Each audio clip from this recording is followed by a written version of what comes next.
All right, and we're live. Hello, and welcome to the MythWits live web series. And if you're listening to this in audio in the playback, this is the MythWits podcast. So tonight, we have a special guest, but first, I am your host, Peter Bryant. And with me tonight, as my co-host, is Michael Okafis. He is our game master. And what else are you? What are you, Mike? Video editor as well. Yeah, I'm the CVE. What's that? The chief video editor. Okay. Or the OVE, the only video editor. Also joining us is Brian Olvera. He is our news anchor. But Brian, I think we're going to stop calling it the news. We're going to call it the news, but I think we're going to have to start calling it cool shit we found on the internet that we like to talk about because it's not necessarily new. No, I don't know, man. Sometimes I'll find stuff that's new. No, well, yeah, but some of it's not always new. Well, that's a perfect title, though. I like that. And hey, Brian. Our chat lord of the chat room, and webmaster who made an awesome website. I have to keep saying that. I know, man. Adrian Perez. And hi. Joining us tonight, Ben Gerber. Pete, enough about that. I wanted to talk more about how the website looks good, though. That's a damn fine-looking website. I know, right? Thanks, Ben. So, you know what? Usually we like to open up. We're going to open up the show with something that we've done over the weekend or in the past week because, we end the show and then there's like a whole week goes by and there might be neat stuff. So I know Mike had some stuff going on. I know you went to a party, New Year's Eve and all that. Who, me? Yeah. Yeah, the family. How many mics are on this show? No, I didn't know you wanted to. I just went to a family party. It was nice. Got pretty ripped, dancing. So, Yeah, but when you say family, see, Mike is married to a Trinidadian woman. Yes, I am. So the party isn't always. It's not your local. It's not your usual. No. It's her family comes. Dip. Her family comes from like all over the place, from New York, Trinidad. We had family in from out of town, and they all not to my house, but they all came to one of the cousins' houses, and we all. I mean, it's just you get there, you start, you just drink a little, you have a little food, and then there's a whole area that's a dance floor, and I mean, like literally, her cousin DJs with all kinds of dance music, and I mean Trinidadian chutney and soca music and stuff, and you just dance all night long. So I mean, it's fun. It's definitely it's like you wake up the next morning going, I am not in shape because your legs hurt so much. So Brian, you did something interesting this week. Yeah, I did my first voiceover session a couple days ago. What? Yeah, it was pretty fun. It was different, especially since it's for a small independent thing. So, I mean, it was fun, and I might actually be getting another role because someone dropped out, and the director wanted me to try out this other voice, and it's like try this, make it cute, and I did it, and he's like, you know what, I might have you do that as well if you don't feel overburdened with 3 roles already, and I'm like, I don't care. I bet you nailed it, Brian. You just nailed it, didn't you? Oh, you naughty little boy, you nailed it. That's just creepy. Well, you know what else is creepy, Adrian? Oh no, don't do it. This voice is back. Oh, Jesus. I'm going to murder you. Like a gay Mr. Magoo. What's really sad is that voice got me a Mad Hatter role for a Batman fan audio. Oh, okay. Nice. Right. So, Adrian, what did you do this week? Anything? Oh, God. You take up the whole screen. Adrian loves being right up on his camera. The audience goes flying back. Ah! I wanted to show y'all my HD-ness. HD-ness. Oh, snap! He's oh God, he's busting out the Rockstar drinks. Oh boy! All right. You're hideous what? What? Hideous D. Hideous. D? Oh, what? Well, I didn't do HD. What is that? anything. Half dimension? What? Oh, I'm sorry. Go ahead. Hey! Don't get short with me. Oh, don't get short. Oh, too late. No, go ahead. Oh, owned, Pete. You got owned. I did. So I didn't do it. Oh, actually, I just hung out with a couple friends, played Magic, nerdy stuff. okay. So Ben, Yeah. anything special for this week? Do anything for New Year's or anything like that? Oh, we laid low on New Year's. We actually watched the entire first season of the Brady Bunch with my kids, and I organized my X-Wing collection while we were doing it. Wow. Yeah, You are and on I the grew a right beard podcast. too. Yeah, I managed to grow a beard. So Hey, Ben. Wait a minute. You have an X-wing collection. Like, yes, I know a lot of people would have Star Wars collections, but you have a collection of X-wings. yeah. You know how like Jerry Seinfeld has all these Porsches? I have a lot of X-Wings. I submit to you, sir. Hey, Ben, the last time I was on a podcast with you, I was really unnerved. I didn't say anything, but you had a clean-shaven face. You know why? Oh, no. Was that when you went to Alaska?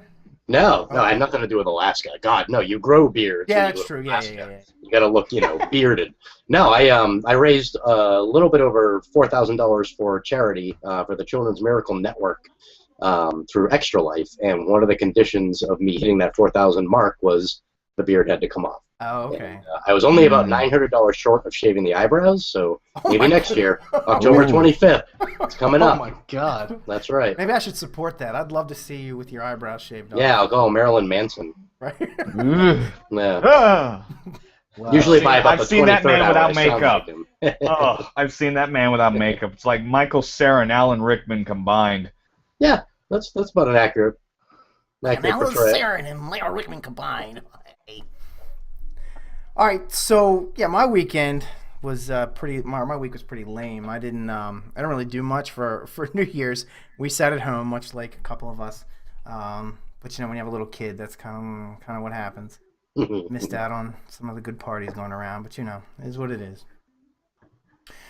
All right, well, Ben is he's with his website is Troll in the Corner, and now you have it as is it your company? It's everything. I do everything from X-Wing reconditioning to writing games to talking about games to talking about writing about talking about games. It's all on there. Troll in the Corner, trollitc.com. Now, when I was looking at this before, it's so Troll in the Corner would be TITC, right? TC. If you want to call it Titsy, that's really your business. That's where I was going. Yeah, you got WotC. Like this kind of comes out as a sure. Titsy. Sure. We don't want to go to the WotC thing because I don't want to get sued. But yeah, I Troll in the Corner. Troll ITC, TITC, Blix's bitch site, whatever you want to call it. I don't care. That's good.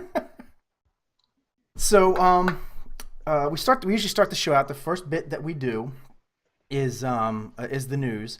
And then we will talk to Ben all about all the stuff that he does, all the cool stuff that he does. But we invited Ben to come on early and chat with the news about us because we usually like to put up an article and then talk about it and give our input on it. So, Brian, is your baby here? It's my baby. So tonight it's mostly just a superhero kind of night. Specifically, the Batman vs. Superman flick, because there's been a plethora of rumors throughout the internet. The first one I read this morning, I almost wanted to punch the first child I see, because I found this title from our little chums at io9.com, and there's according to BatmanOnFilm.com, which has a decent track record when it comes to rumors and stuff regarding DC flicks. Apparently talks about Wonder Woman's origin story in the upcoming flick, Zack Snyder's Batman v Superman, and oh my God, apparently she is Amazonian. Well, I'm literally going to give you the gist of this. She is Amazonian, but Amazonians, it turns out, were Kryptonians that settled on Earth. Okay. All right. I'm out. And I'm out. I'm out. Wait. It gets What? worse. It gets worse. So by proxy, because they've been living on Earth for a long time, their race is adapted to based on the mythos. Since they've adapted to our climate, they're not as strong as a Kryptonian alien that has freshly come to our planet. So, ergo, Wonder Woman is weaker than Superman, apparently. Yeah. if this comes to fruition, I'm just like, ooh. So, does that make her a Cramazonian?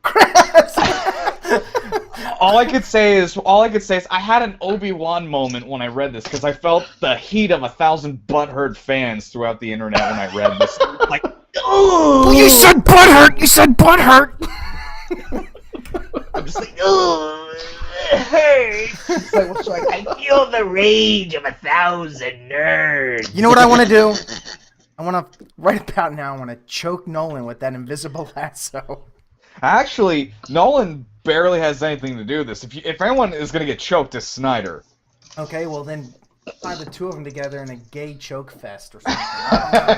Oh, God. Oh, man. I mean, I was like, are you fucking serious? Really? Hey, do you think they sat around and had a bet? They were like, how fucked up can we make this? Like, Everybody okay there? earthquake in Maryland. It didn't happen. Everything's fine. How are you? Nothing to see here. Hey, should I shake the camera? Ah! Oh, God, it's the found footage. Somebody in the chat said that Bane needs to come back and break Ben Affleck. Oh, for Ben sure. Affleck. That would You be good. know what's funny? This actually reminds me of there was a rumor about a scene that they were going to redo in The Dark Knight Rises. It was this. I'm assuming, obviously, you guys all saw The Dark Knight Rises, right? Yeah. The recent one. Okay, so remember the scene near the very end when Bane and Batman are fighting. Batman punches out his mask. All the tubes are kind of breaking, and he's about to kill Batman, and then he gets shot by that tank round like a pussy. No pun intended from Catwoman. Riding the bat cycle. Right. So apparently the original concept was that was a sniper round and you see Joker cards fall down that arc. Oh. Wah, wah. And I was just like, okay, that would have been a much better scene, but I mean, I digress. But still, just the fact that it's bad enough they're cramming all these superheroes into this movie, which I'm going to get to in a minute because that's part 2 of this little superhero news feed. Because, obviously, Marvel's kicking their ass in the movie lineup right now. Yeah. They've beaten them. They're like, what, 4 movies ahead? Yeah, on the they're race? kicking their ass, really. And Warner Brothers and DC are trying so fucking hard to play catch up. And I'm like, you know what? You might as well just call this movie Justice League Origins. Don't even call it Batman v Superman. Call it Justice League Origins. Justice League Virgins. Oh,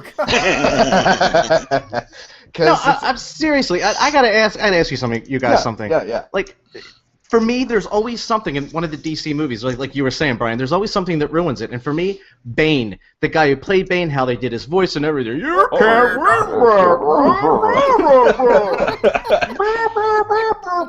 It's like Margaret Thatcher and Sean Connery. Yeah, exactly. There was like a Sean Connery thing. Exactly, you nailed it. And it's just like Sean Connery got kicked in the nuts. I'm going to beat you with Havarti and meatloaf. Ooh, that sounds good. That's an old Don and Mike bit. I'm sorry, I had to just pay them homage. But I mean, like I said, just it's bad enough. They're gonna throw Wonder Woman in this, and apparently I heard they're gonna try and throw the Flash in this. Now comes part 2. So apparently, it was somewhat obvious that Lex Luthor is gonna show up in the next one, especially that little placeholder in Man of Steel when that truck that says, the Lex Luthor Corporation was destroyed. And apparently, they approached Bryan Cranston with the role, and apparently there was even rumors that they were going to try and get Denzel Washington for it. But, now here's the big old but, ladies and gentlemen. They thought about it and they said, no, that's a terrible idea. How about this? Let's cram Jon Stewart, the Black Green Lantern, in this and have Denzel play it. That was the first one. And I just went online this morning, and apparently, according to a tweet, that Dwayne Johnson, that roided out crazy scary motherfucker, posted on Twitter that he's talking with DC and Warner Brothers about some project. And there's been speculation that he's going to be John Stewart. He's going to be the Green Lantern. Good. I don't want to do that to Denzel Washington. Well, hold on, wait. No, I've heard though. I've also heard there's another rumor that he might be Lobo. That was like an older one. It was like Lobo and Darkseid and all this jazz, and now apparently it's Green Lantern, like John Stewart, not Hal Jordan or Kyle Rayner. No, it's John Stewart. But they just had the Green Lantern. That does not exist. Even Warner Brothers and DC says, yeah, that movie does not exist. But they just made it. There's planning for you. It just doesn't exist. You know that. You know how you like that. It just doesn't exist. You shouldn't hate on The Rock though. The Rock is really good actor. I will say this. I will say this. He actually posted some pictures, Dwayne Johnson, of him on set doing a Hercules movie. Oh yeah. And not just that, but he's doing the actual Greek mythos. It's the movie about him doing the trials. Right. And I saw him. Amazing. Like you can easily look this up. Like type in The Rock as Hercules, and it's him.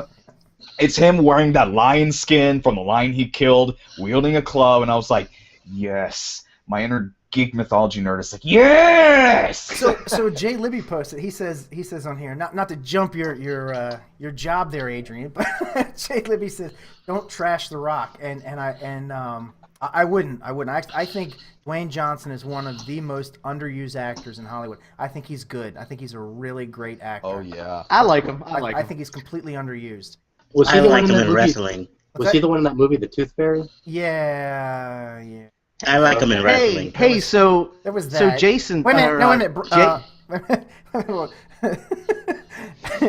That didn't happen.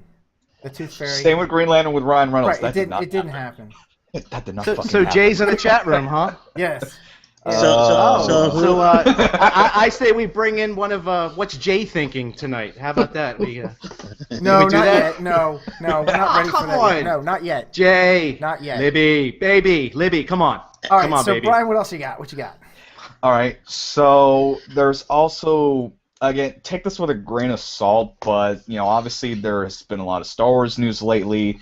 Apparently, there might be a Boba Fett focused film. Oh yeah, I heard something about this. I believe in a couple years. That's what. There's just been some speculation from, Cinelinx and all that.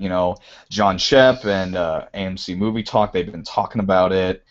I mean, it's something that might happen because Lawrence Kasdan is writing something about it.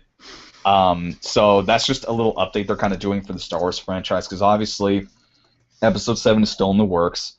They're still writing it, still in pre-production, but not only are we getting that, but we might get a standalone film for Boba Fett.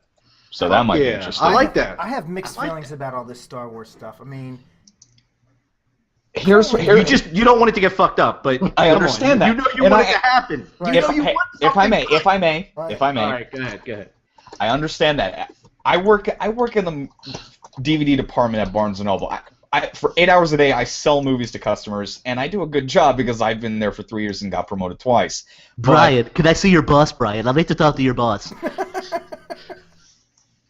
Have fun wasting all that money and time coming down to Texas, Mike. All right, so go ahead. Let him talk. So when it comes to this whole spiel about Disney owning Star Wars, all I can say is a rebuttal. Look at Marvel. Look at Marvel. Look at what they did with Marvel. Disney has the money to buy anything or anyone to work on any project they own. Right. They can't buy me. I would just like to let them know I'm available. They can't buy me. I'm too awesome. Just a little. I'm for sale. I have a cheap price. The price of, I'll pay you. I'll even pay for the flight expenses. Hey, you could buy MythWits and fire all of us. That's cool. Name your price. Damn, you're selling us out on the first episode. Nice. All right. Hey, if you want to buy the site, give me a couple $1 million bucks. We're good. All right, so anyway. Anything else? So I got a couple things. Obviously, tonight was the Consumer Electronics Show, the CES 2014, down in Las Vegas.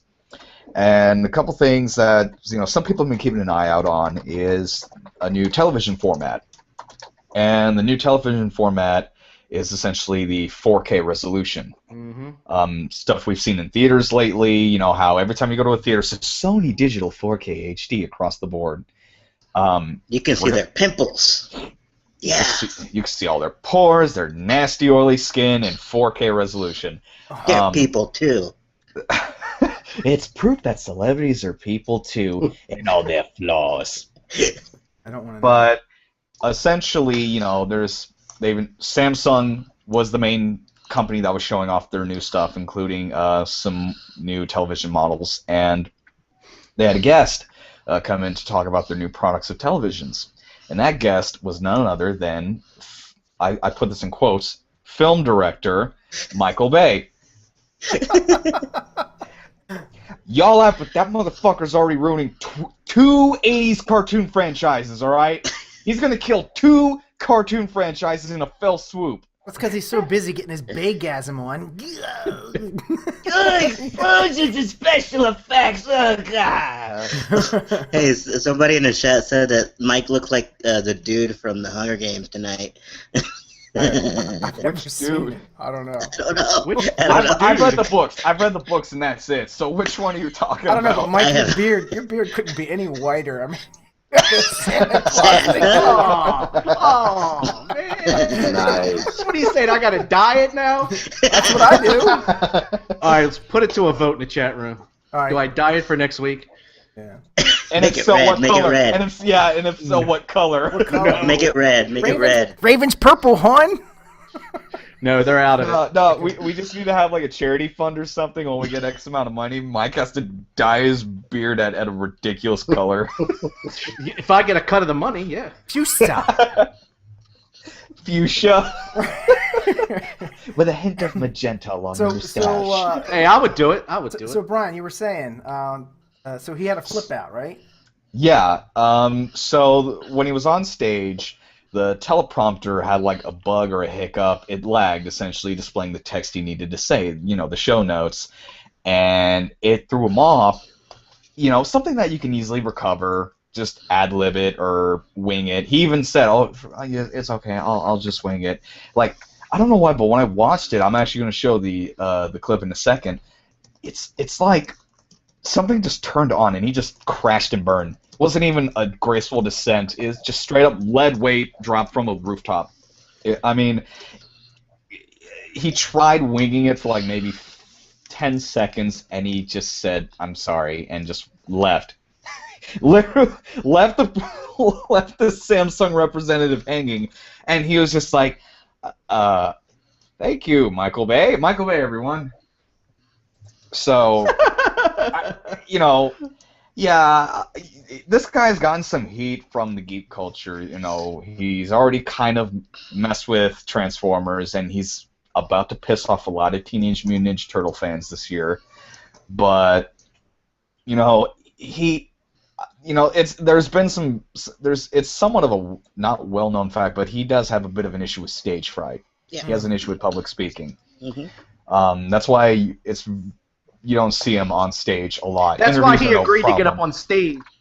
No, it's because They paid him a lot of money. Yeah, it's Samsung, for Christ's sakes. Right. I mean, they could have gotten any other director they wanted. Samsung, I'm available, and I will not freeze on stage. Well, is that it for the news, Brian? Watch it be the first thing he does, and he Oh, wait a loses minute. all his Don't we hair. have a clip, Brian? Yeah, I actually literally this happened like maybe an hour ago, and people are already posting it online. So let me pop this bad boy up here. Everyone got the YouTube app up? Yes, Hold sir. on, wait. All right. Work on it. There we go. Man, he is old. You folks ready? Yep. He likes explosions. What inspires you? How do you come up with these unbelievable ideas? I create visual worlds that are so beyond everyone's normal life experiences. And Hollywood is a place that creates a viewer escape. And what I try to do is, as a director, I try to... the type is all off, sorry, but I'll just wing this. Tell us what you think. Yeah, we'll wing it right now. I try to take people on an emotional ride, and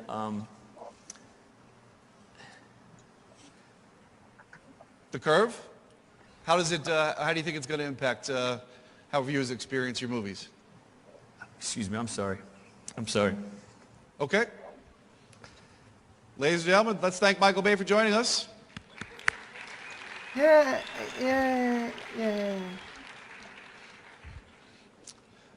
So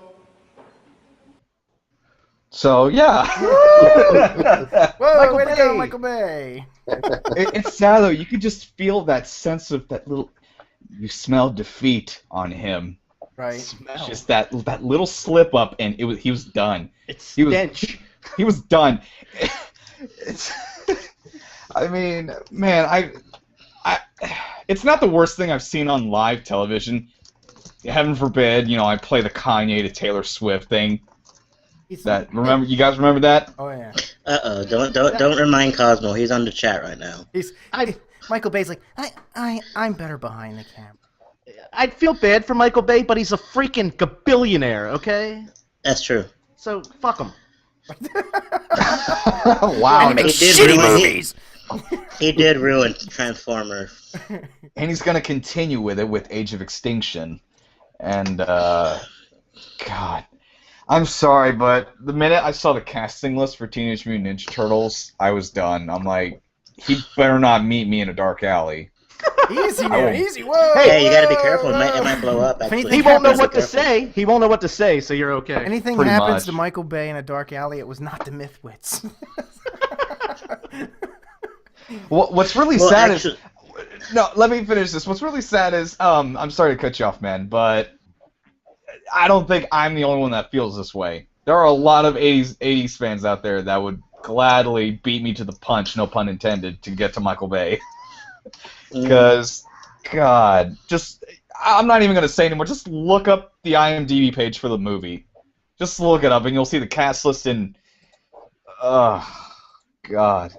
It's brutal. It's bad enough we got Megan Fox as April O'Neil. Doesn't even have the courtesy to dye her hair red, but... Well, to stay on time limit, let's fair enough. I'm done. Let's keep the show moving. All right. Brian had his little rant. just little rant. All right, so He's tiny. we got one more thing we're gonna show, and then we're gonna get to Ben. Ben, who has been very quiet patiently. Ben, speak up anytime, buddy. We all jump in, man. Pretty much. You can tell us to shut up. It's okay. It's fine. All right, this is my podcast now, so you all shut up. We're going to talk about X-Wings. Yeah. So we got one more thing to show. Mike put together a video for us. Wait a minute. Which one are you talking about? The one of me and my wife, or the one with... Oh, that one. Yeah. No, the other one. The other one? Oh! Yeah, not the hold ATM. on. I got to cue... Wait a minute, Let me cue the other ATM. one up then. Let me cue the other one up. No, I'm just kidding. I got it. All right. My YouTuber.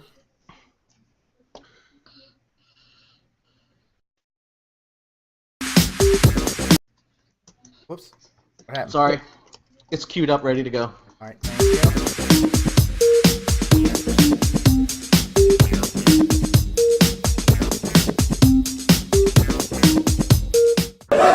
I'm Peter Bryant with a Comment Podcast, and I am here with New York Times best-selling author Scott Sigler. Hello, hey, Scott. Good to see you. Welcome to DragonCon. Yeah, I love DragonCon. Even though we're almost at the end at this point. Yeah, oh, thank God, almost. I love coming every year, and I can't wait to leave after I'm all done with it.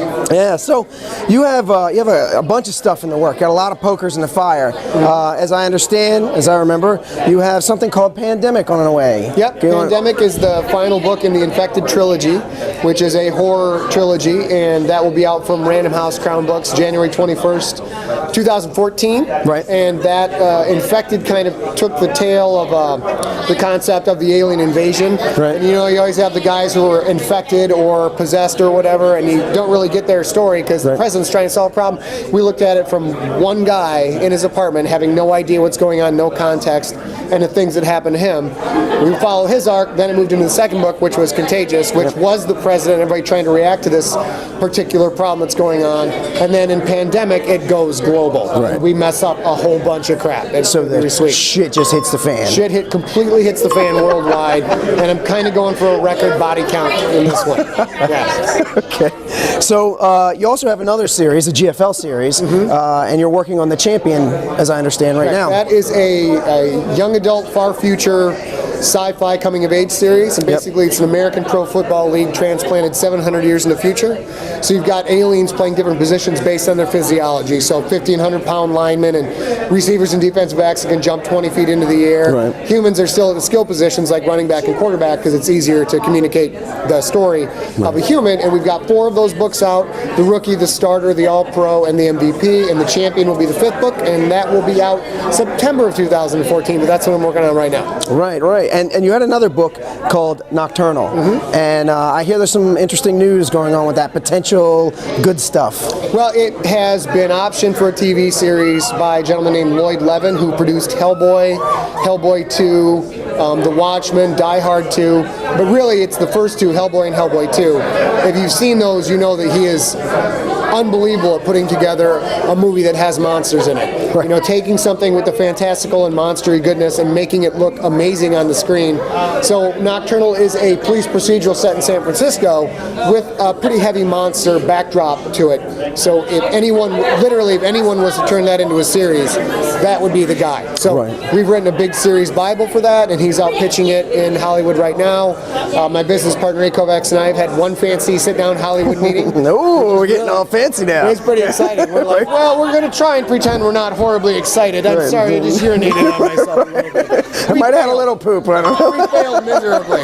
So then we let Lloyd and we let the screenwriters, Paul DeMeo and Danny Bilson, just let them run the show, and I sat back and tried to look important. Right. Tried to look artistic. Right. I don't know. So if that gets made, great. If not, we've learned how to put a series Bible together, and I got to meet a guy who makes unbelievable movies, so it's really been sweet. And it's always a good learning experience, because there'll be a next time and a next time and a next time. The amount, and that's how A and I look at it, is all of this process we put into building the series Bible and working with the screenwriters is kind of boot camp. Right. So we're looking at this as no matter how much work we put in, if we walk away with nothing, with no show, which is probably what's going to happen because that's 99% of all the shows that books that get optioned. Right. We've learned so much about the process and how to put the pieces together that a couple years down the road, if my career continues to elevate and I get a little bit more juice in Hollywood or in publishing, I'll be able to say, this is the project I want to do, take it to somebody else and show up looking like we've been there and looking like we know what we're doing. Right. So let's. This is the con men. So let's do a little bit on what the con experience is like, what you like. So when you come to a con, such as Dragon Con, what kind of stuff do you do to prepare for the con before you come out here? Like, I need to make sure I do this and get this and. Well, what I try and do is, it may sound crazy, but get to the gym a little bit, get a little bit in shape because you're going to get run down. Right. So even if you can literally get a few days on the treadmill for 3 weeks leading up to the con, it will help you a ton because you're going to be exhausted. Right. You're going to get sick. Right. Hands down, you're going to get sick. But the best thing you can do is, as you drive in or fly in or get a rental car or whatever, make sure you stop at a grocery store, a real grocery store on the way in, buy a bunch of granola bars and a trail mix and fruit, because fruit will last 3 or 4 days. Yep. So that stuff is in your room. You're still going to eat crappy. You're going to get that con pizza, and you're going to love it when you're eating. And 5 minutes later, you're going to go like, that was really dumb. And con hot dog, con sausages, con burgers, all the stuff we love. But when you're in your room at 10 o'clock at night, and you can just have a little bit of granola or something like that. Really cuts down on the cost of the whole con, and will also cut down on you leaving having gained 10 pounds, which I have done at a Dragon Con in 5 days.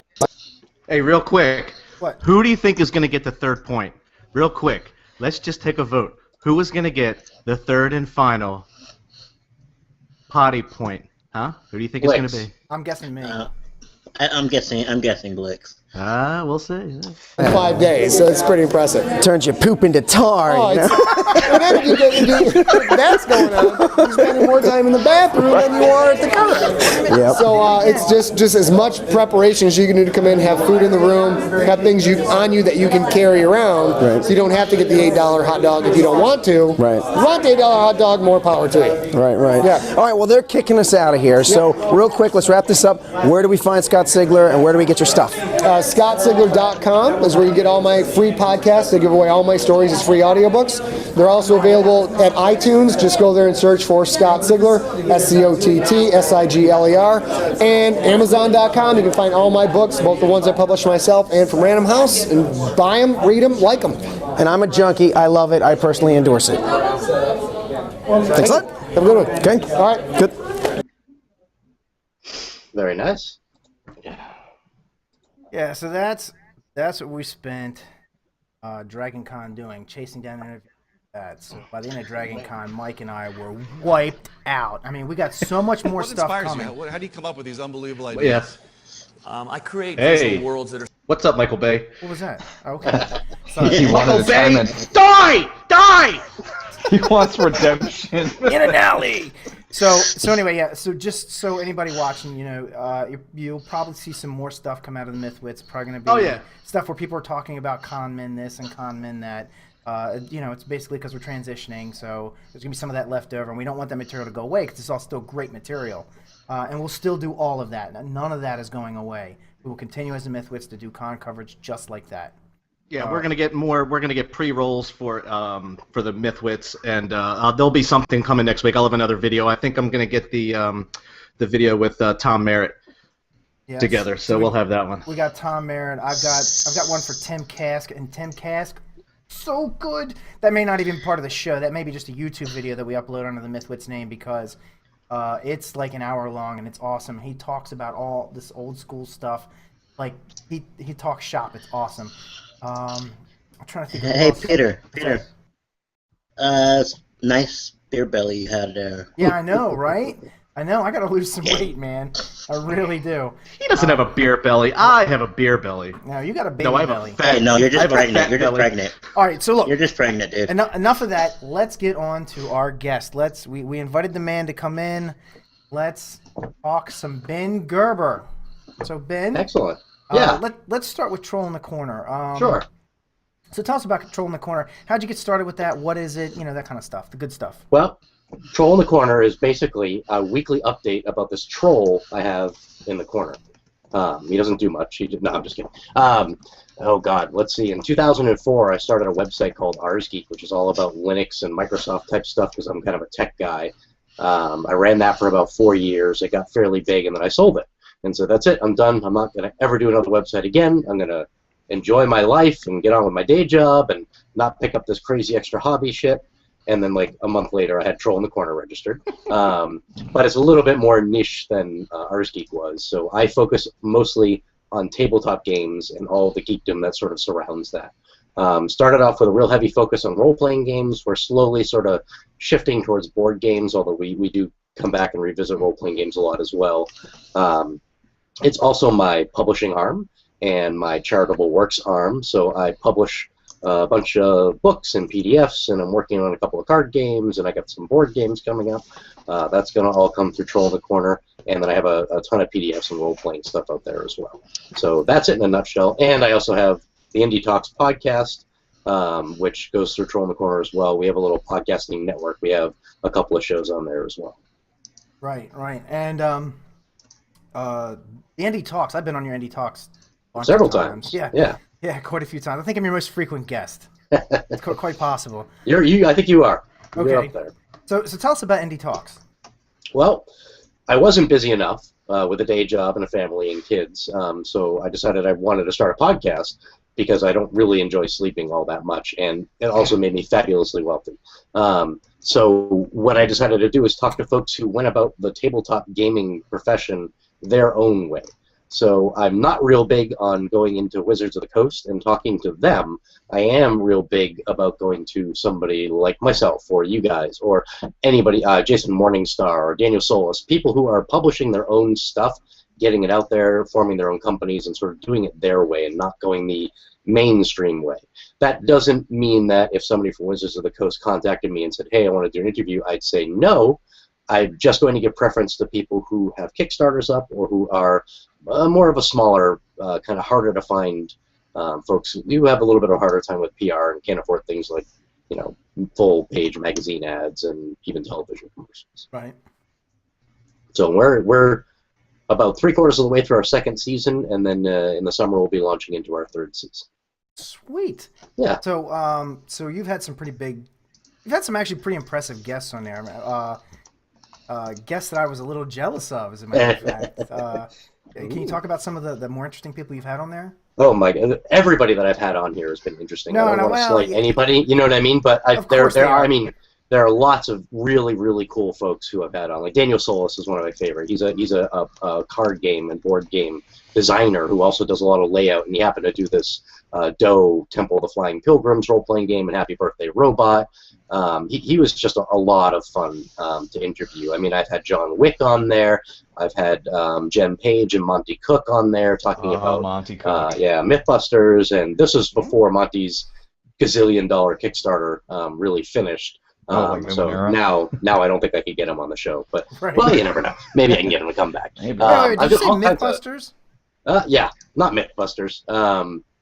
They have a television show on that's on YouTube, and I'm going to constantly call it Mythbusters, but it's not Mythbusters. It's like a ghost thing, isn't it? Ghost Hunters or Myth Hunters? That's it. Yeah. Okay. Yeah. So I talked to them. I talked to the folks from Zombie Orpheus Entertainment. They do the Gamers Darkness Rising movies and a bunch of other stuff.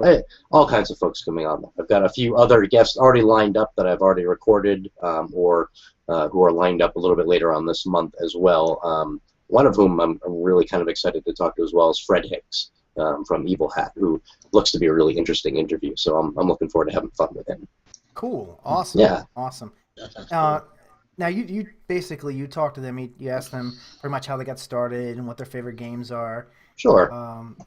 And there's this one question that you ask every interview, which I find interesting. Yeah. Ask him. Ask him.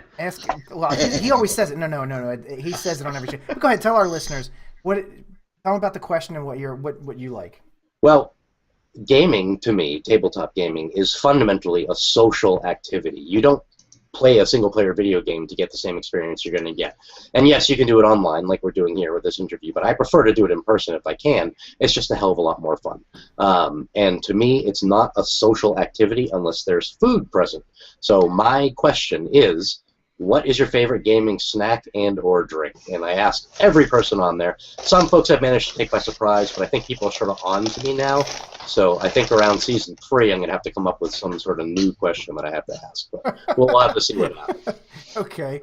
And there's like this penultimate one that you like, which is... Well, yeah, Tracy Barnett was the original, the originator of the penultimate gaming snack, which is the Cherry Red Twizzler, because they are not really sticky. You don't have to unwrap them. They don't make a lot of noise. You can use them as a breathing apparatus if you need to hide in a swamp. And if somebody nearby does something really idiotic in your gaming group, you just pick it up and hit them over the head with it, and you can still eat it afterwards. So, yeah. You just gave me an idea. Hit 'em. Yeah, that's probably the best one. I like that one. All right, so another thing that you've done. All right, so you were talking about card games you do through Troll in the Corner. Yeah. The Ninja is one that I found. It's very simplistic, but it's also really awesome. And if you were to, you can't see it right now because you're probably not looking at our stream, but I just ninja'd you. I finally got you at your own game. You mean like that? What's that? Are you looking at my? Look at my video. Look at my picture, dude. You froze. You froze on me.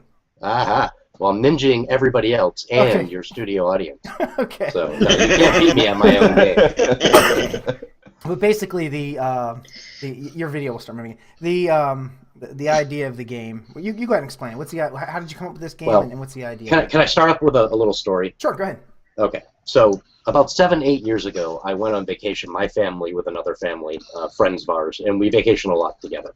And we stayed at this condo in North Conway, New Hampshire. And in this condo, it was decorated by somebody who obviously went out to Home Goods, bought about $3,000 worth of the schlockiest wooden crap you could find, threw it up there, and then never went back to the condo. So they rented out year-round. And among all this stuff was a wooden bird, roughly the size of a Nerf football. And it was ugly. And as a joke, we put it in our friend's shower one morning before they got in there. And as a returning joke, they put it in the freezer when we went to find some food. So I stole it from the condo and implanted it in their luggage before they left. And then they got it over to our house about 3 months later.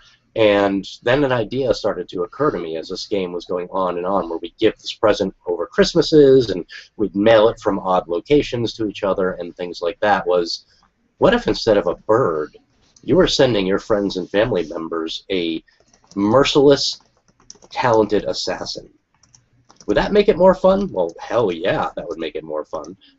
So I came up with this idea, and then 24 hours later, I had these little cards called You Lose cards, which feature a little picture of a ninja, and the object of the game basically is to hand somebody this card. When they take the card, they've lost. They've just lost their first game of Ninja, silent but deadly. It's their job then to get the card back to you or to other people who are playing. I have different iterations of the game. You can play it at a convention, you can play it over a period of a couple of weeks, a couple of days, a couple of hours, or my favorite one is the point scoring system, where you score between 1 to 5 points based on how you deliver your ninja card to somebody else. So 1 point would be, Blix, if I went over to your house and I happen to live nearby, I taped this card to the people on your door, knocked on your door, and ran away. You'd look through the people, you'd see the little ninja, you'd say, son of a, and I would score 1 point. You would score 5 points if you could get, I don't know, the CEO of Dell Computer to drive up to my house and hand me the card. Basically, it has to be the president of a major corporation or a small nation. That's really the only way you can get 5 points. So you can play in competition with your friends, family members over a series of years and or decades, all for, you know, this one little game, which, by the way, you can get for free, too, if you're terribly interested in it. Cool. Hey, Pete. Hey, guys, hold on. Well, that sounds kind of like a game you and I used to play with getting points and sending each other pictures of certain things. I don't even want to know. No. We're not talking sexting in this. So thing. look, hey guys, I'll be right back. My daughter's having some kind of freaky meltdown. Carry on. I'll be right. I'm like 2 minutes. All right. So, I like how Wonder Woman is like spying on you behind you. Yeah, that's my hairy Wonder Woman, which is its own story in and of itself. Careful, she's not as strong as Superman. Yes, I know. She's a Cramazonian. So my wife is a huge Wonder Woman fan, and that's the first piece of Wonder Woman merchandise we got in a long time. And unfortunately, when we moved, she ended up in a closet. We also own several black cats who like to sleep in our closets. Apparently, they spent a lot of time sleeping on Wonder Woman. So when we finally found her and pulled her out of the closet, she was covered in this thick, sort of ape-like black hair. So we had to take her out and hang her up somewhere high where the cats couldn't cuddle with her because she looked a little bit like a Sasquatch. There's a movie in there somewhere. There must be. Yeah, I think Micheal Bay was going to direct it. How do I get my wife to like cool superheroes? I mean, her favorite thing is Tinkerbell. Tinkerbell could be a cool superhero when you think about it. I mean, she has magical powers. She likes the slutty version, so we'll give her that. But she has to be over age, though. She has to be of age. Tinkerbell's not of age. My wife is of age. Well, Tinkerbell's like 1,000 years old, right? She's a freaking fairy. Yeah. Or at least 300 years old, according to the, the myths. 200 Suck years on old. that. There you go. Yeah. Yeah. Well, that all depends because I watch Once Upon a Time, so I'm down with those rules. There's another show that my wife is addicted to as well, but unfortunately Wonder Woman is not in it. No. What do you guys think of the new Wonder Woman that they casted apparently? Oh, whatever her name is. Gal Gadot.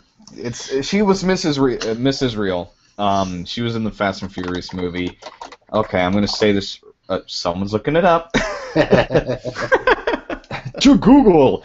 All I can say is she's too tiny. She's too fragile. Fragile? Yeah. It's not even a matter of her being busty.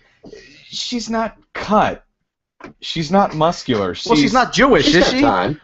Sorry. Still, she's got to pack on like 40 pounds of muscle, man. She's just a delicate little Frau. Screen? Oh, we can't. Can you screen share? No. Or hold on.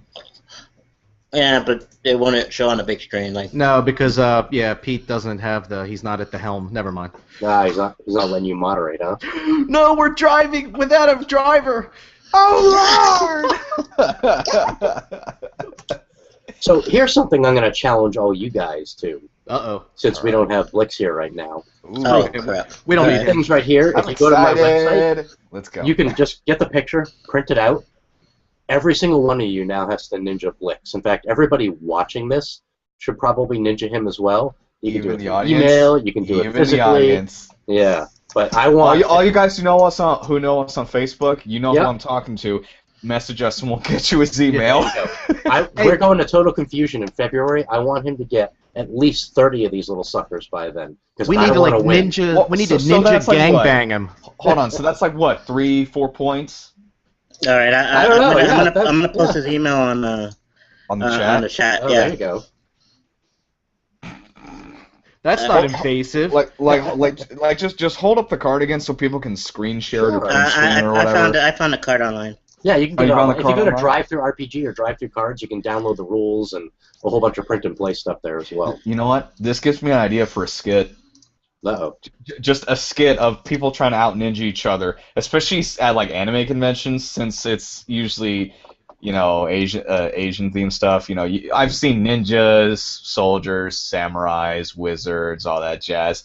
Just no one ever expects the ninja. Mm-hmm. Oh, where's my winter hood? Hold on. Where's my winter hood? Well, there is also a defense card too. Hold on. You can play your samurai card and defend yourself. Let's see what we got here. So now, if I have a defense card, I can deflect a ninja attack. That's pretty correct. much just like. Nope. And then there's also the ninja throwing star, which you need to actually physically throw the card at somebody. Yes. Yes. Yeah. And then there is. That's okay. There's Ninja Meiosis, which you can rip in half and actually make into 2 ninjas. And there are a few other cards as well, too. We need to do this. Just make this a live skit, a 20-minute skit. And it's good product placement for your game, man. Just make it hilarious, And if you're in a household, too, that you share with a woman and another male, and you want to ninja them, but also sort of maybe, leave your wife or your sister out of it, tape it to the second thing on the toilet seat, and the women will never see it, but the guys will. Nice. Oh, you mean the primary lid? The secondary lid. The secondary lid. The one that you're supposed to have down. Yeah. So there's the lid, the seat, and then the bowl. So we're talking the lid. I'll have to write some rules about that and find the actual verbiage there, but yes. Yeah. I gotta call my friend Bob who works at Lowe's. Bob! There you go. What are the components of a toilet, Bob? A toilet seat! Quick! I need to assassinate somebody. It involves a toilet.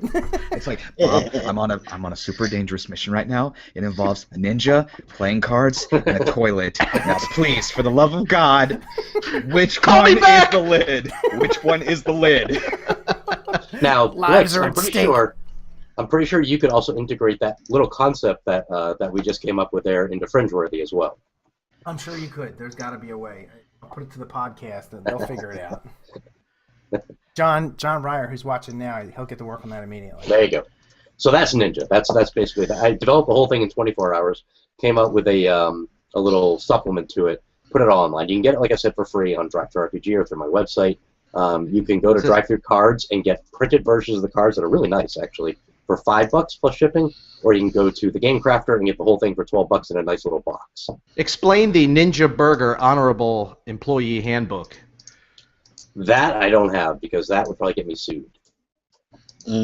Oh, that's not yours? That's not mine. Oh, I'm at Drive-Thru RPG. Okay, never mind. I thought, which one? I'm looking at look ninjas. for Ninja Silent but Deadly. Okay. And how many of you got that reference? Yes. All right, because it took a while for that to catch on. Yes. Peter, did you get my email? It's very important. Your email. It's very important. Hold on. Is there a ninja involved in this email? Oh! Shit, he knows! Everybody down! Abort! I got a smoke bomb. Funny, my email's not coming up. I'll have to check that some other time. Well, that was the ninja. I hacked you. What now? I was gonna say someone got ninja'd in another way. Speedy Well, Gonzales. that's Ninja. That's I got basically ninja by a young man. Oh God, No, Herbert no. the pervert. Don't start this. Don't start this. No, the Mad Hatter and Herbert the pervert should just audibly tag team this little prick. He pulled out his little ninja card.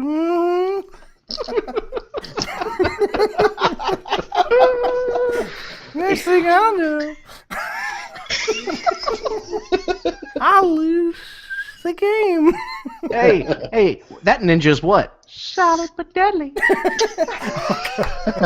Solid but deadly. That's funny. Oh man. All right. Enough with this. All right, let's try to keep this show at least somewhat on track.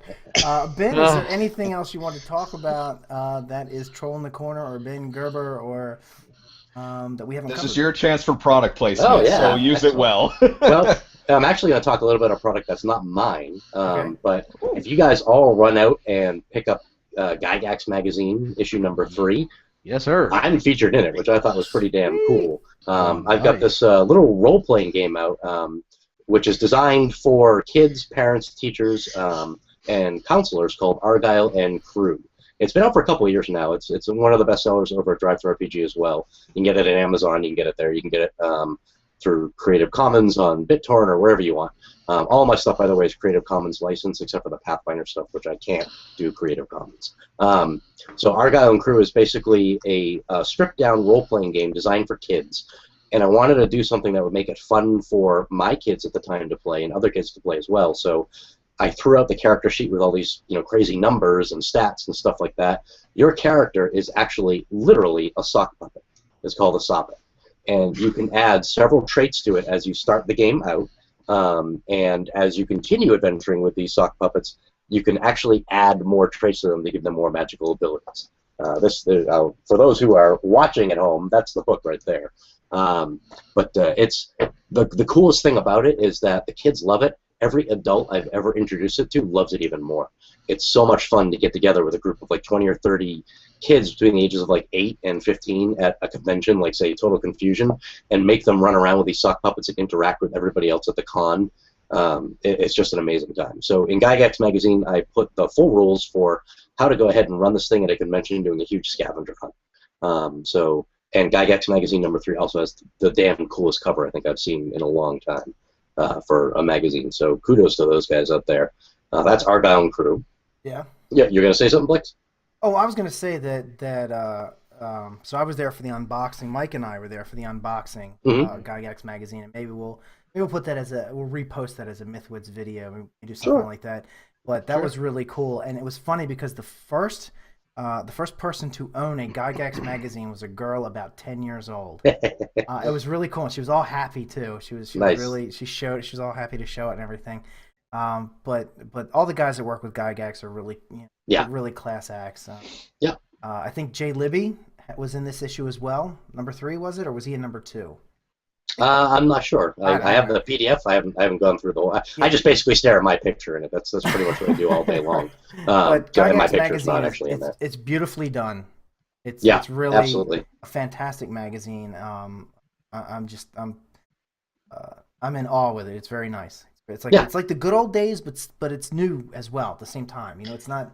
Hey, some Cosmo wants to know where does he get that magazine thing or the puppet RPG? I think one of those. You can get both of them at Drive Thru RPG. You can get Argyle and Crew is the name of the socks. Argyle and sign Crew. You can get that at Drive Thru RPG as a PDF for free, or you can pay me $5,000 for it. It's a pay what you want thing. So I'll leave that up to you. That's a good deal. Yeah, it is a good deal. You can get a print copy there for like $9. You can get it through Amazon.com. If you're a Prime member, they'll ship it out to you in a day, and you get it in 2 days. And I think it's $12. Actually, it might be $9.25 on Amazon right now as well. And Jay was also he wants to point out that he was in issue number 2. Number 2. Okay. Yeah. All right, number 2. Also, if anyone's interested in Gygax magazine, it is Gygax GYGAXMAGAZINE.com. Yeah. Everyone should pick up an issue or 5. Yeah, the PDF is awesome. The print version, it's so nice. It's something that I'm proud to have up in my bookshelf. You know what I mean? So it's one of those things you can collect. I am very proud to have it tucked neatly away in my iPad. There you go. So. Absolutely. Mike, you didn't get a copy when we went to the opening? I did not. You said you'd get me one. You went to the unboxing of the first edition. Yes. Yeah, I got. Right? Yeah. I have one of the originals. Yeah.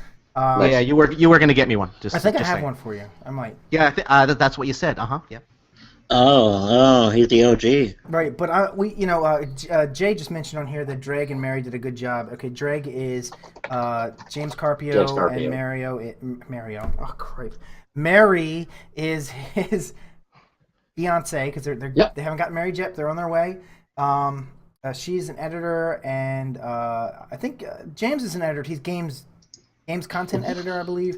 Yeah, he's an editor. And so, and then Tim Kask is a.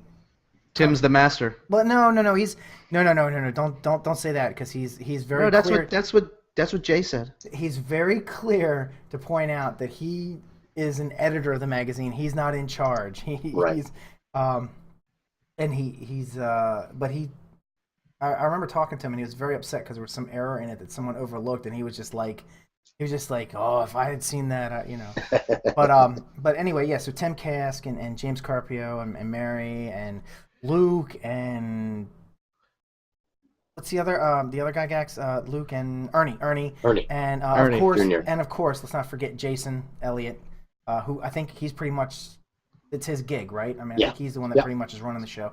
So I'm gonna try and get as many of them on there as I possibly can. We'd love to have them as guests. James, you should have a Gygax symposium. I would like to. James is already on the books for being on here, but I want James to come in and pimp his own stuff. I mean, he could talk about Gygax, but he's got some cool stuff coming out, and I want him to talk about it. And then I would like to probably maybe get him, maybe Jason. I'll probably bring on as many as I can. We can only fit so many slots of people on this thing at one time, so. Maybe I got widescreen. It looks like you can fit about 14 people down there. What I might do is that might be a good thing to do at like TotalCon. Get most of them, and then Mike, we can interview as many of them as we can get together at one time. It's the MythWits clown car episode. So buy Ben's stuff. Buy it all. He's doing this pay what you want kind of thing. I switched to a pay what you want model just to see what would happen because, quite frankly, I'm not doing this for the money. I'm doing it because it gives me enough money to go out and buy some art and hire some editors and keep doing it. I will pay a penny. Go ahead. You pay nothing. They're free. I just pledged $5 billion. Excellent. I don't know if it's going to clear, but 1,000 pesos now. There you go. So I have that going, and then I just launched a new initiative back in November, I think, called Game School on my site, where I am talking about developing mostly board and card games, but also some role-playing games as well.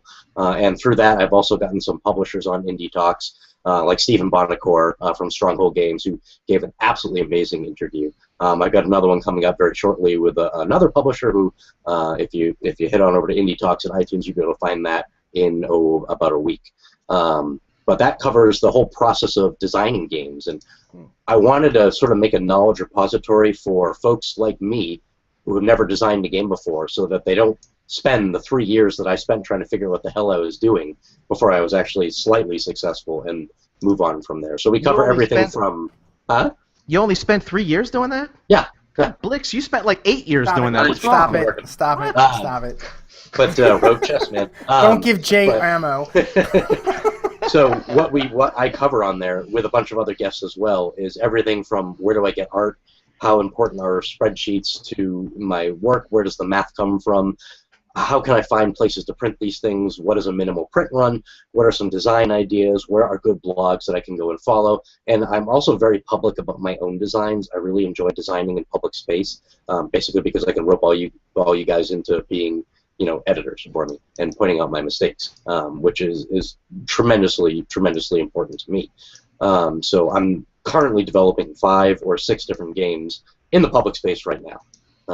And hopefully this year, knock on wood, you'll see 1, maybe 2, possibly 3 of them come out from people other than myself. So cross your fingers, everybody. Done. Thank you. Cool. All right, so this is where we go on to the last portion of the show. Ben, are you still awake enough to hang out with us for a little bit? I may have to jettison. Unfortunately, I have to get up at 4 in the morning. Ooh. And I'm going to have to get up a little bit earlier tomorrow because it's supposed to be like -4 degrees out, and I got to make sure that, I can get myself to work in this wonderful weather that we're having here. Right, right. So, but I understand that you guys are actually going to game. Well, what we do, okay, so we have it's a quick game. It's always a quick game. So it's kind of like sometimes we'll do Cube of Death, where we'll have like 4 questions, and I'll post it to the panel, and then they write down their answers, and then we tally up the score to see who has the highest number of answers. Mike, I think you're gonna do Celebrity Fact or Fiction tonight. No, sir. Today we'll be playing Celebrity Name, Sci-Fi Name, or both. Oh, okay. So we come up with we have a whole bunch of games. We have a whole round of games that we play, and they're usually just short games you can play in like 5-10 minutes, or maybe 15 on the outside, and it's just. I would love to stick around. I just don't think I can do it tonight because you guys you start way late, man. I mean, dude, it's like past my bedtime. Well, Ben, you see, I had to leave to go handle my daughter. Yeah. That's starting as late as I don't want to. I tried to start it.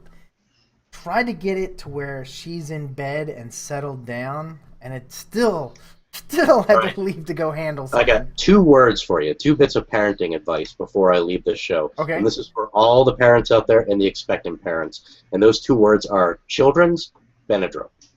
Oh, God. I'd like adult NyQuil. Yeah, there you go. Right. Yeah, Jack I know. Daniels. She's a night owl like me. She comes by it honestly, and so I tried to. Yeah. We tried to make the show as late as we could, but not too late. I can't please everybody. You know how it is. Yeah. You do what you can. So. And of course, time zones and whatnot. Time zones, right? Because we got Adrian and Brian there. They're in a different time zone. It's 9:35 over here. Right. So, all right, guys. I do have to get going because I have to go to my day job and earn some money so I can keep doing this kind of thing. But thanks very much for having me on. It's been a real pleasure. Awesome, Ben. Well, thanks for being the very first guest on the very first episode of the MythWits. Thanks a lot, Brian. Pleasure. Thanks. Ben. Good night, guys. Good night. Later. Good night, See you, Will. Ben. All right. So. Such a nice guy. Yeah. Yeah, he is. He's very nice. All right. So now I have to adjust this because. But will he bake me cookies? Huh? But will he bake me cookies? You were supposed to bring the cookies. Oh. Well. Oh well. Now I have to edit this. Give me a second. What, was that pie not good enough for you, Adrian? No, it makes me fall asleep. I like pie. I like pie. I'm not kidding. This guy, I drove all the way down to near Dallas and Irving just to do a little prep work for the show. We went to this local diner that has amazing pie, and I guess today it wasn't really that great. I mean, they had a whipped cream layer like this thick. Thicker than that. And then that is just the pie. So just... And that's it. And... Oh my god, we ate like pigs. Actually, no, we ate more like lumberjacks. I mean, I never saw so much like gravy, hash browns, eggs, pancakes on one table. Dear Lord. I'm still digesting that. We ate at what, like 10 a.m.? It's like 9:30 over here. I'm still digesting that. It was good, though. It was good. Oh, yeah. It's a lovely place. For you guys over in the Texas area, look up Mama's and Daughter's Diner off of Story and Shady Grove in Irving. It's like one of the last diners in Irving, isn't it? Yeah. I think it is like the last diner in Irving, Texas. Actually, it is the last diner because the only diner that we have that's close to that is probably Denny's, and that's not even that great. I'll tell you what. And I hear the train slowly coming to a... All right, so let's go to the... Mike, yes. You are up. It's time for the game. Hi, everybody. Today we will be playing Celebrity Name, Sci-Fi Name, or both. So, these are names that either celebrities have named their children or that somebody has been named just the name of a celebrity, or just the name of a child, or a person out there in the world, or the name of a sci-fi and/or fantasy character. So in other words, this is either a real person or a sci-fi character. Basically, yes. Okay. So we will start with Pilot Inspector. Pilot Inspector. Go around the room, and I need to find myself. Where's a freaking pen? Wait a minute. I think people should. Should name them all out. We should write down what we think it is, and then go through and. All right. So, you guys just want to name them all yourselves? We're gonna do honor system. Yeah. Just go ahead. Go on down. Hold on. Wait, Mike. Somebody's asking, what are you writing? Because you keep on bouncing. No, I was gonna write down the names of the. Write down what you guys said. Jump around. Bounce. That was me? No, my 22s were bouncing, yo. All right, so. Is D cups? Right. So you guys. Ooh, you're such a bad boy, Peter. Ain't D cups now. Come on now. Come on now. What All kind right. of foolishness is So, are y'all chimed in on Pilot Inspector? Hold on, give me 1 second. Pilot Inspector. Stop looking at my tits and get your answers written down, huh? Maybe you should explain the game, because I don't. To them.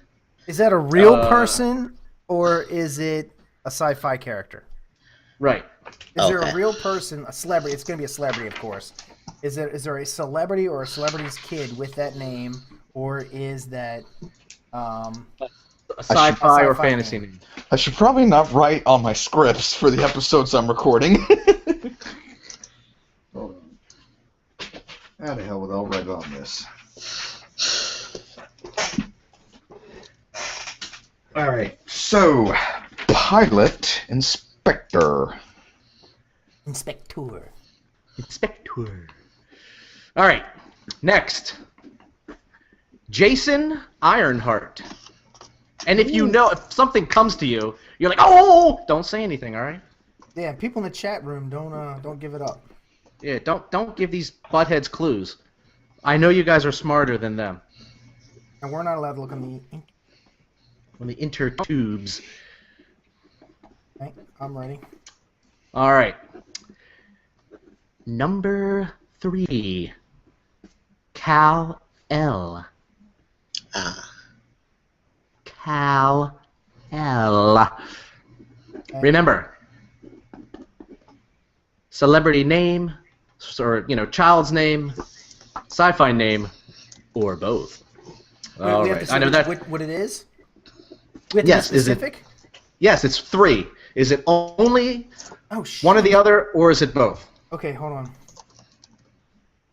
Yeah. So, Pilot Inspector. A hard game, dude. I know. I know. Don't worry. There's one gimme for you, Pete. It's coming up. You just gave me one. I did. I did. Yeah. Go ahead. All right. Number 4. Number 4. Jothi. How do you spell that? Jothi. Oh, Jothi. I was like, okay. Ooh. All right. And number 5. You ready? Why, yes. Moxie Crime Fighter. Moxie Crime Fighter. Celebrity child's name.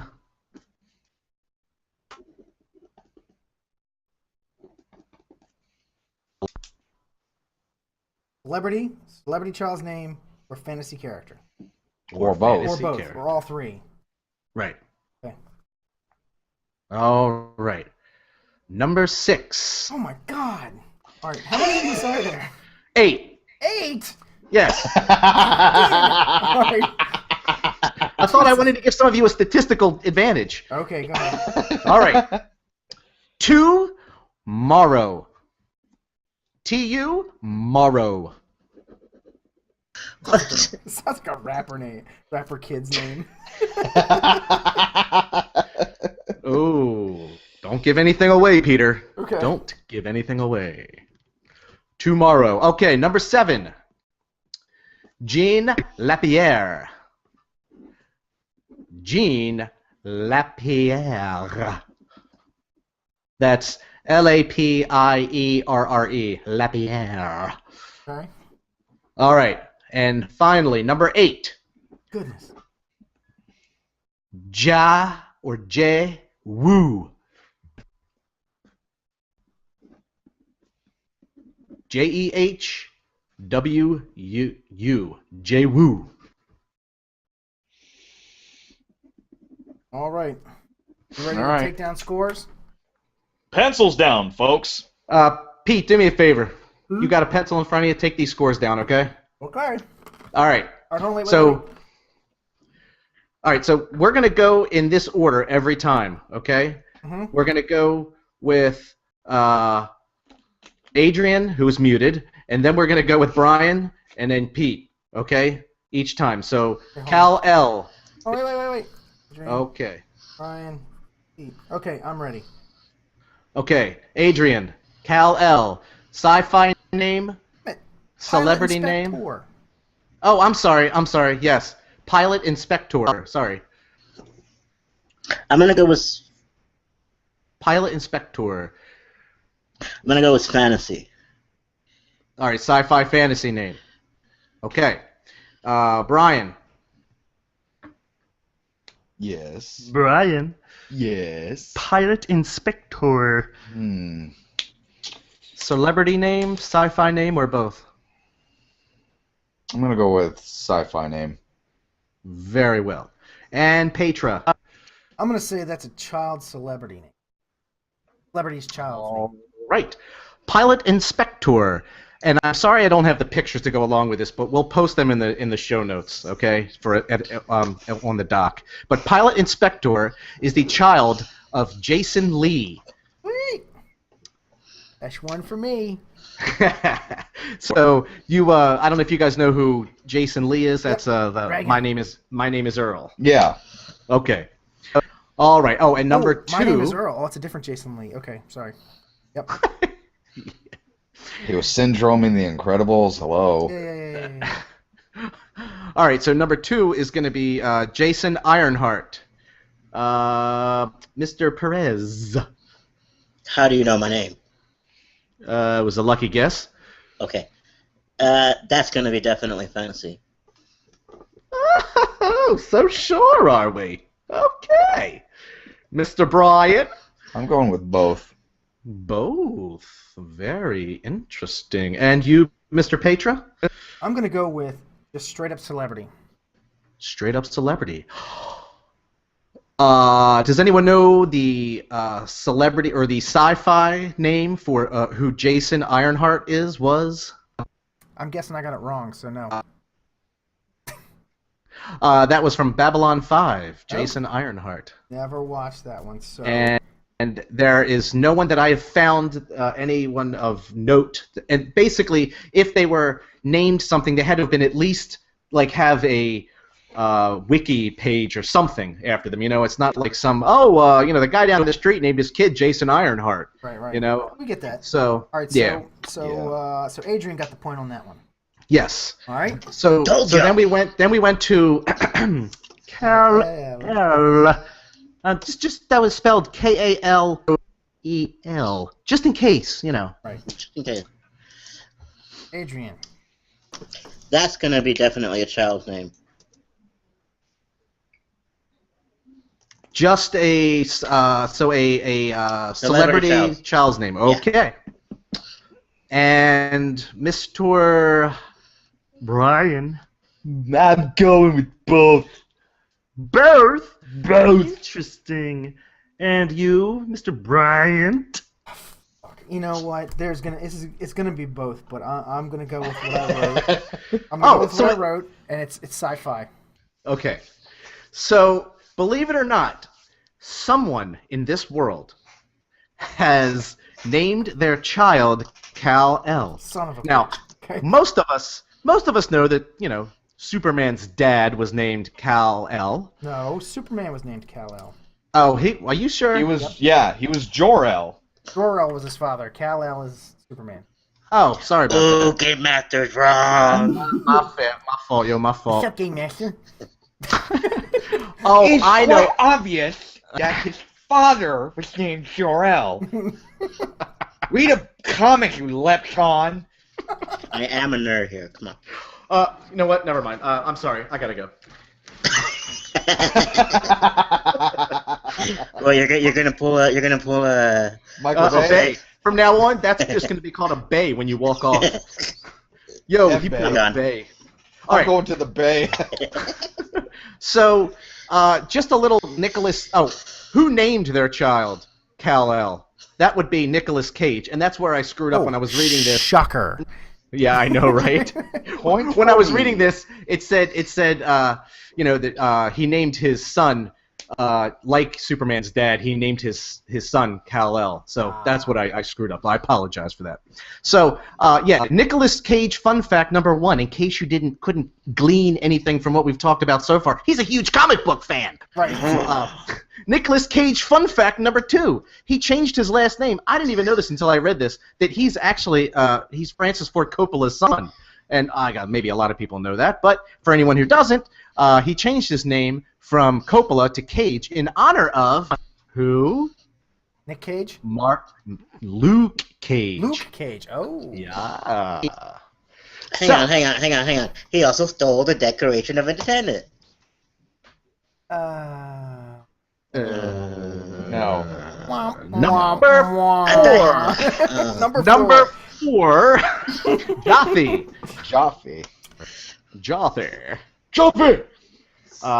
Mr. Adrian. I'm gonna go with a celebrity child's name. Okie dokie. And Mr. Brian. I'm going to go sci-fi fantasy. Okay. And Peter. That is Tell us. sci-fi fantasy, baby. Yes, Come it on is. now. And who is that for? Who was that? That's from Game of Thrones. That's the little bastard king that everybody hates. That's Joffrey. That's Joffrey. Oh. Not Jaffe. Jaffe. Oh, Jaffe. Oh, I don't know. Then I guess it was a lucky guess on my part. Jesus Christ! I thought this was a gimme to you, but that's from Farscape, dude. That was Exactly. Yeah. That's what's his name's son?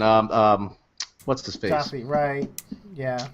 I got Count Dargo. Not Count Dargo. No, Cal Okay. Dargo. Count Dargo. Gotcha. He's a Count Dargo. How dare you? Okay, now one of my favorites. All right, Down so to hold on, number wait. 5. The score is Brian and Pete are tied for the win. Adrian has a point, but he's only 1 point behind, so he could very easily catch up. All right. So who can give me a point? So I thought I didn't get the Kal-El one. No, you said celebrity child. Oh, okay. I chose both. He chose both, right? He's the only one that got the. Brian's the only one that got the point. Okay. On that. Remember, it's either going to be one, the other, or both. Both. Okay. So what can you tell me about Moxie Crime Fighter, Adrian? I don't know who that is, so I'm just gonna guess. And it sounds. I'm just gonna wing it. Flip a coin, man. Come on. Virtual coin. Oh, okay. So that's gonna be celebrity. Okay. Okay, I changed my mind. It's gonna be both since you paused for a minute. Oh, do not read into my pauses. What's it going to be? What's your answer? What's your answer? Celebrity. Celebrity. Okay. All right. You mean when you say celebrity, you mean a celebrity, a celebrity's child's name, right? Yeah. Okay. Celebrity child's name. Okay. Mr. Brian. Brian. I'm Right gonna here. take a stab and say sci-fi. I don't care what you do in your sex life. Just tell me what you're gonna answer. You're gonna give, man. He said sci-fi. All right. Sci-fi fantasy name. All right. Yeah. And Peter. That is Ben Gillette's child. Yes, it is. It is Penn Jillette's child, Moxie Crime Fighter. Yes. So me and Adrian got that one. Yeah. That's what you get for stabbing, Brian. You should be stabbing. Stab me like a bed bug. All right, and the penultimate answer, or the penultimate question. Tomorrow. Sci-fi name, celebrity child's name, or both? Tomorrow. You know, that sounds like a sci-fi rapper name. A sci-fi rapper name. Who comes close to being a sci-fi rapper? What is that PlayStation All-Stars? Parappa Rappa? Is that who you're going for? Parappa the Rappa. I don't know. I think Will.i.am is probably close to a sci-fi rapper. Yeah. I'm just gonna say sci-fi. Okay. All right. Right. Brian. Brian. The celebrity child name. And Mr. Peter. I'm gonna go with celebrity child too, because I think that sounds like a rapper kid name. So you're going with celebrity child's name. Yep. Okay. So is anyone familiar with who Rob Morrow is? He's on one of the Law and Order type shows. And yes, and he actually named his freaking child Tomorrow. T-U. Tomorrow. Hello, my name is Tomorrow. What? Get out of here. Well, how you doing? I mean, my name is what Yesterday. the hell? Let me tell you something. If it came down to, you got a choice, kid. You're gonna name you can either be named Tomorrow or Moxie Crime Fighter. I'll fucking take Moxie Crime Fighter. Yep. And that's a girl's name. I like the girl named Famali. I don't like any. Never mind. So, all right. Anyway. Last and but not least. No, you got two more. Two more. Oh yeah, you're right. I'm sorry. Jeez, Game Master. Hurry the fuck up, you guys. No, Jean Lapierre. Jean Lapierre. Lapierre. Adrian. That's you, Adrian. I'm thinking. Don't hurt yourself. Yeah. Sci-fi always screws me over, so I'm just gonna say sci-fi again. That makes sense. Going with the law of averages, are we? Okay. Regression to the mean. Oh, God. So what do you say there, Brian? Huh? Jean Lapierre. You think he's a sci-fi? Fantasy? Or do you say he's like a real person? Or do you say like maybe both? What do you say, Brian? Maybe he's both. You see, I flipped my coin on the decision, and it landed on the side. So I'm gonna go with both, because Jello pudding pops. Excellent choice, Brian.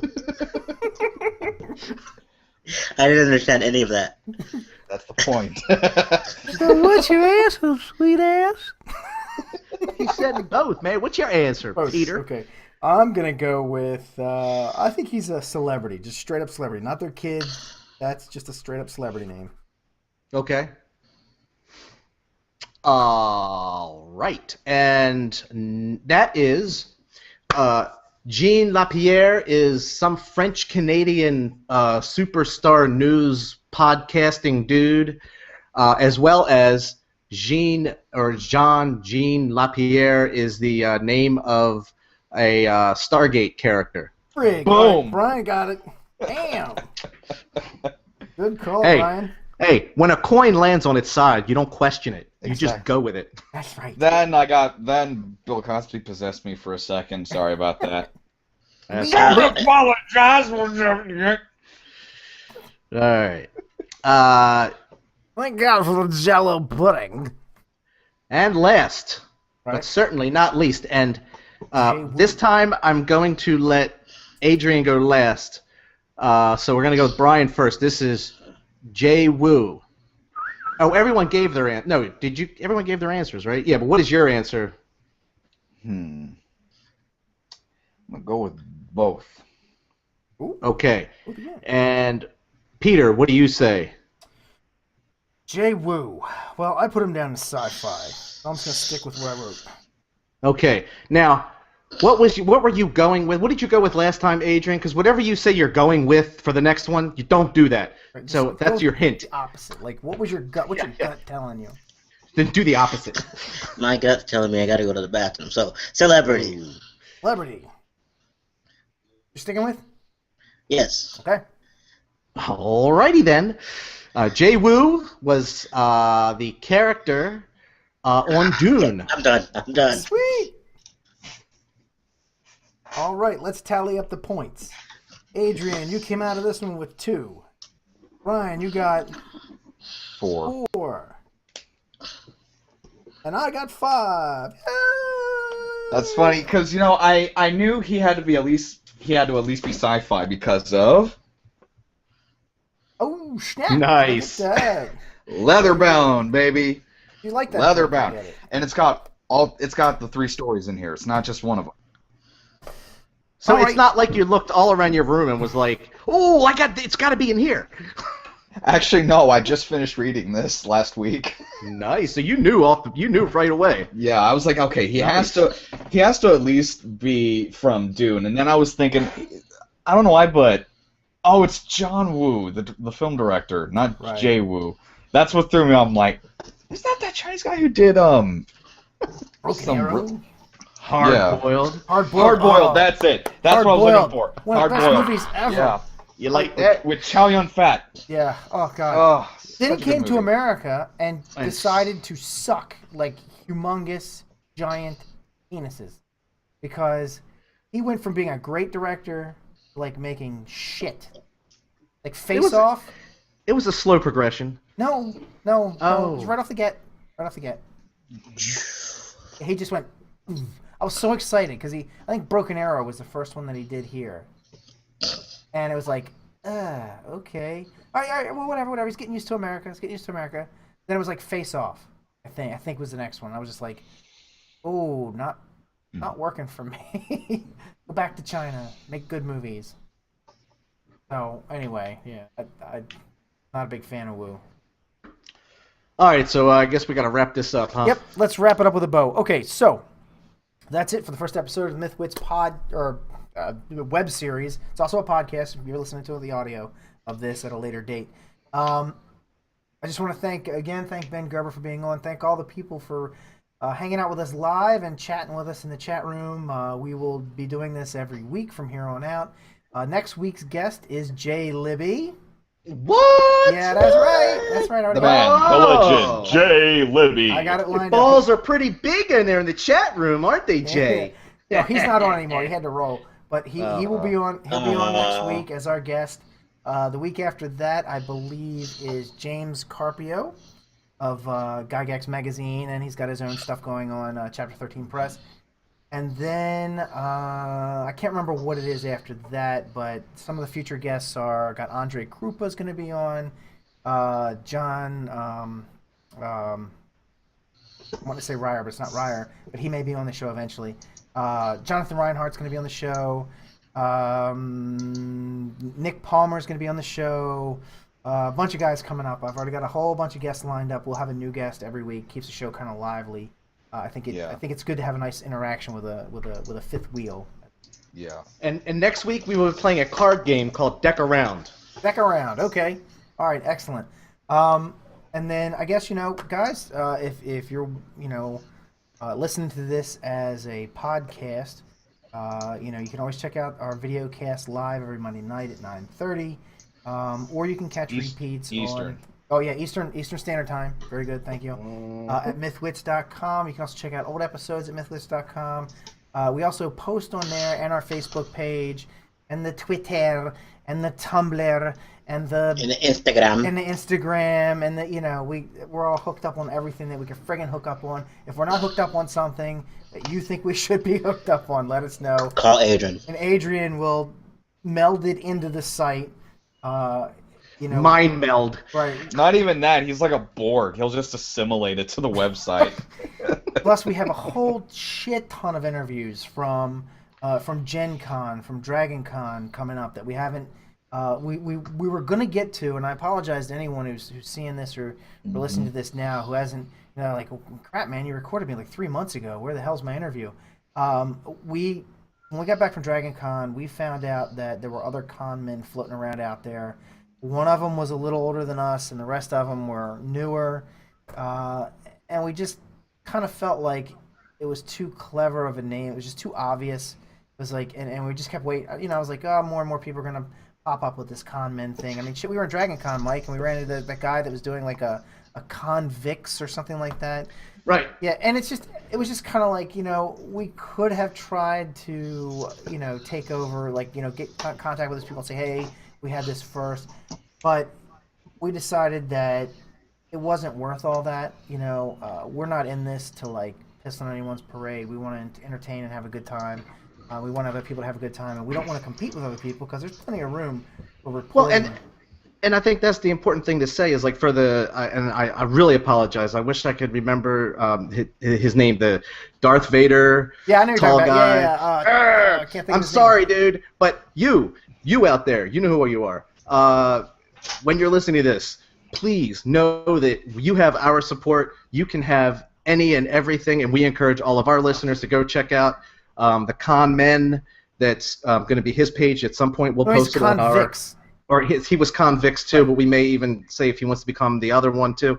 But we like to support all other con men. We're still going to do cons, but I think what we're going to do is cover more of the fun, lighthearted stuff. You know what I mean? We want to have fun. We're going to go and just hang out with who we want to hang out with, and not be so concerned about all the things you need to do at the con and all. It's impossible to cover with 1 or 2, 3 guys, at one con. Right.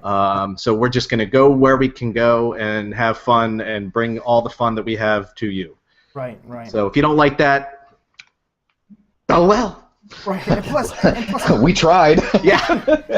I think you can suck my tit. We also talked about the fact that because we saw Brian Brushwood do his thing live. Him and Justin Scott. Crap! I keep wanting to call him Justin Scott Thomas or something. It's Justin Robert Young. That's it. What's wrong with you, man? Sorry, I always screw it up. I always screw up with that actor guy. All right. So Justin Robert Young and Brian Brushwood do an excellent show called NSFW, which is a great show, and they do their show live. Plus, we were talking to the guys from the Twit Network. I mean, and he's part of the Twit Network, but other guys from the Twit Network, and they do their show live. And we just wanted to capture that energy because there's just this interaction that they have with their audience. I love this chat room. Holy crap. Yeah. I hope all you guys come back next week. I mean, this has really been great talking with you guys while we do our show. I think it really, I don't know, I love it. I think this is awesome. Yeah. And obviously, I'm Mike Cafus in the chat room. I don't know if you guys just signed in with your regular names. Yeah, I kind of had to because I was loading it up. Right, except for you. Anyone who sees MythWits in the chat room, that's going to be Adrian, who's or me, or you. Okay. Yeah. So. But Adrian is mostly watching the chat room. I kind of jump in a little bit when other people are talking, but for the most part, if I'm they're talking bad about you, huh? Yeah. That's okay. Yeah, Jay was right. But that's cool. He'll be on next week. I can poke him in the butt with a couple of comments while we're at it. Who's just one drink? Yeah, who is that? That's Cosmo. Cosmo, okay. Cosmo. Well, that's kind of hypocritical of him because he never has just one drink. That's true. And I see my buddy Roy's on. What's up, Roy? Oh man. So, and John Ryer's been very active in there. John does the TriTech podcast with me. We got to get the TriTech guys on here. So I'm gonna set a week. I got to find out because Bruce is he's busy other nights of the week, but I got to find a night where I can get John and Bruce on here. So I'll take the 2 guest spots that we have there, bring the both of them on because I want to talk. we should try to get the people from Apogee to come on here just chat with Oh us. yeah, from Apogee, the guys who Yeah. made Rise of the Triads. That'd be cool. Hopefully, Those guys. hopefully my internship with them works and they actually want to come up here. Yeah. And then of course I know some guys over in Funimation as acquaintances. Like whenever they're free, I can probably pull them in. Right. Got to show the anime fans some love. So Brian and Adrian, work on guests. I've already started filling spots in, but please, whatever you do, if you get a guest that you want to have come on, let me know. Let me get it in the books. Yeah. Okay. Yeah. Definitely. Because absolutely, those guys that do the voiceovers and stuff, I definitely want to have them on. That gives us a nice variety. Plus, they should be a lot of fun to interact with on the show. Oh yeah, they are. What if we can get in contact with those people, that lady, I forgot her name, Linda Valentine or something. They have their own podcast. Oh yeah, just saying. It's a Canadian podcast. Linda Valentine, the voice of Sailor Moon. She's really cool. And then of course, I was gonna tell y'all that Chris Gore from G4 is starting to follow me in his podcast show on Twitter. Yeah.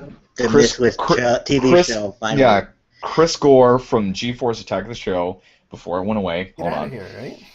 And then of course, Ali Spagnola. Oh.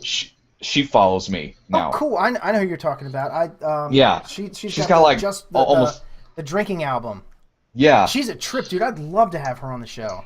That'd be great because she followed me and I followed her, and I'll try and send her a message. Follow everyone. We saw her. Mike and I saw her not this past year, but the year before at Dragon Con. Yeah. She performed and she was part of the NSFW show. Yeah, she's a trip. Yeah. And then speaking of them, if we get enough people following, it's enough interest. We might be able to get like Brian Brushwood on here. We're kind of friendly with him. We might be able to get Sigler on here. We're kind of friendly with him. So you never know. I mean, we'll see how it goes. I mean, those guys, they're busy. They do a lot of stuff. If they can take time out to visit with us, that would be great.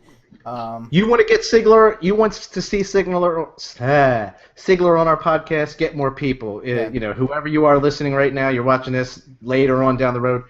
Tell your friends. Just start watching. We can need more of a following. We'll get you Sigler. We'll get you all these people. And there's no need to hide your kids, hide your wife. Let them come. Let them watch. Well, I don't know. Not Kids not maybe kids, not not so your much because this is Not your not safe kids. for Not work. your kids. They're annoying. Yeah. So anyway, let's wrap this show up. Just to keep the con men spirit alive. Just check our page. There's some Gen Con information for registration there. I'm gonna post some Dragon Con stuff soon. If you were going to Total Con, rooms are basically sold out. So this is a little bit late for that announcement. But Total Con is an awesome con. Of course, we have A-Con coming up in the summer, and all the hotel rooms. All-Con is actually coming up this spring break. That's gonna be fun. And I might hit Otakon this summer because we've never been, Mike, and it's right down the road from us. That's right down in downtown Baltimore, so maybe we'll go hit that. And then, of course, just a fun little plug real quick. I forgot to mention this during the show because I know most of the people who watch this saw my photo on the MythWits page, but Saturday I met the lovely George Takei. George Takei. But so lovely grabbing in the photo, Brian. Hey, Brian, you get him on the show and I'll suck your dick. Or he will. Or he will. Somebody will. Oh! Hey, wait a minute. Is that George Takei, or how do you pronounce that? Remember, it's Takei, like to pay. You could learn from that, Michael. You see how I set you up there, huh? Yeah. Good job. All right, so you were saying, wait a minute, before Brian was cut off, Brian. Yeah. But essentially, he was actually doing something for a sci-fi thing over in Fort Worth, and he swung by Plano. But he was also promoting a new con that's opening the very first week of March in Dallas, the Dallas Sci-Fi Expo. They got a lot of the guests, like half of the original Power Rangers are going to be there. Peter Mayhew, who played Chewbacca, is going to be there. Peter Mayhew, I met him. Yeah, so a lot of really good guests. And then, of course, we have the another Sci-Fi Expo going on in February. Any Doctor Who fans, the actress who played Amy Pond is coming. Ooh, okay.